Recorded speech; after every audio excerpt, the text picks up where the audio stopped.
What it do, YouTube? It's your boy Ray Ray, and I'm back with another video. I really have no idea what I'm doing with this channel. I'm all over the place. I'm doing all kinds of stuff with this channel, but this video right here is just about tattoo aftercare. If you didn't watch my video from last week, I got my first tattoo. It's been healing pretty good, actually. I really like how it came out after the peeling and stuff. It's not finished peeling, but it's almost finished. It's pretty much done, basically. But today I'm just gonna give you a few tips and tricks on how to take care of your tattoo. Now, the instructions for taking care of a tattoo, it does also depend on your artist. A lot of times your artist will give you certain instructions, but if something happened and you don't remember the instructions or something like that and you can't get in contact with the artist, your best deal is probably to just get some antibacterial dial soap is what I use, and you basically just like apply it to your arm or wherever the tattoo is. You just softly apply it. I didn't use hot water or cold. I used like right in the middle. I wasn't sure what a hot water would do or what cold water would do. But anyway, you just rinse off the soap and everything. You know, just make sure everything's good. After you do that, you want to sit there and you want to let it air dry for maybe 10 to 15 minutes till your skin's like completely dry. And then my tattoo artist specifically told me not to use lotion, so I haven't been using any lotion at all on my tattoo. But instead, I've been using this stuff called Aquaphor. I don't know if it's ever gonna focus, but Aquaphor is basically just ointment. He told me no lotion at all, it's just straight ointment. But you don't want to use any petroleum-based products or anything like that because it may be too thick, and your tattoo needs to breathe. Like it's like a scab, so not a scab, it's like a scar. So you have to let it breathe, let it get that oxygen, so the skin can get that type of oxygen it needs to start fueling for the to get the oxygen so your skin can go through the repairing phase of just like the skin peeling off and all the dead skin falls off for the new skin to rise back up. I'm not gonna lie, because I'm young and I never understood nothing about a tattoo. When I started to peel, I thought I got ripped off or something, so I was kind of heated, not knowing that this is what a tattoo goes through. But yeah, so you'll probably start peeling into like 3 to 4 days in, and there's nothing to panic about. It's normal. So whatever you got, you got that your favorite Bible verse or your favorite object or whatever you got tattooed, you know what I mean, get a little ointment on it after you let it air dry for 10-15 minutes. And then after that, depending on if you're in like the first couple of days, I'd say to wrap it again in plastic wrap overnight for like those first couple of nights, depending on where it is though.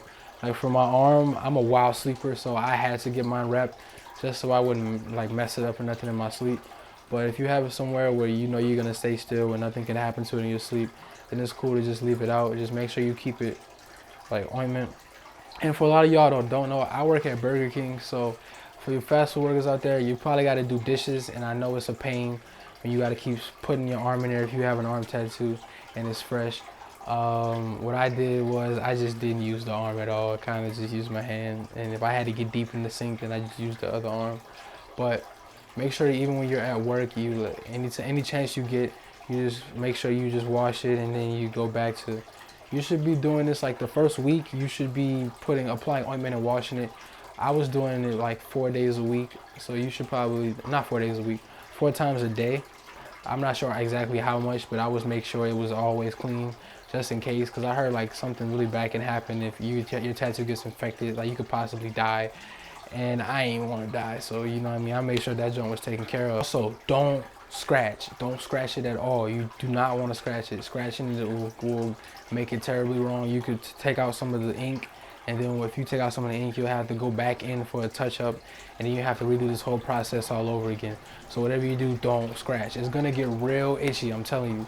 Like you're gonna have the urge to scratch it, and you're not gonna be able to do nothing. I was patting it a little bit if it got really bad, or if you don't want to pat it, you don't want to touch it at all, just blowing it like or wherever it is, or keep a fan on it or something, because it was terrible. Like I was like itching like a fiend, like I was in the like really bad. So I mean, don't scratch at all. Try to fight that urge. Fight the urge to scratch. Try not to touch it as much. Try to make sure it stays covered. And in that first week, make sure it stays out of sunlight. I'm not really sure what happens if you let it in direct sunlight for a long period of time, but I was making sure my tattoo was always covered. But yeah, once it starts to first peel, you're gonna see a little bit of loss in color, whether it was like black or red. That's completely normal. It's just a bunch of dead skin coming off, and as the new skin rises, the color's gonna refill itself.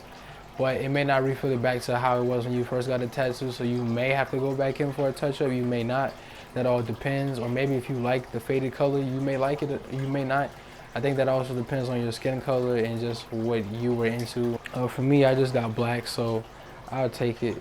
I like it. I didn't really have problems with color. My color kind of stayed the same after the peeling. Now it's not finished peeling, but it's pretty much done. I don't have much left peeling. It's every now and then, but I keep ointment on it still. In those itchy and those peeling phases, I'm telling you, the ointment or the lotion or whatever you use is gonna be your best friend. I'm telling you. Tattoo artist tells you to use lotion, like you can use lotion. I probably would not prefer. I'd recommend Lubriderm. If not Lubriderm, then cocoa butter. But with the cocoa butter, be careful because cocoa butter is really thick. You remember you gotta let the tattoo breathe. It has to get oxygen. If it doesn't, you're gonna be in some trouble. So make sure you let it breathe. So a light layer of cocoa butter. Don't just start, you know what I mean, like mayonnaise on the bun. Don't do that. It's just straight, you know, like a light little layer. That's all I have for you guys. Today's Sunday. I'm in Japan, if you guys didn't know. So tomorrow is another episode of Mental Health Mondays. I want you guys to stay tuned. If you like this video, if it helped you at all, like, comment, subscribe. I'm hoping to get more tattoos in my future. I'm only 18, so I got a lot of time. But yeah, man, if it's helped you at all, make sure you share it to whoever else got a tattoo. Like I said, like, comment, subscribe, spread the word, tell everybody. It's your boy Ray Ray, and I'm out.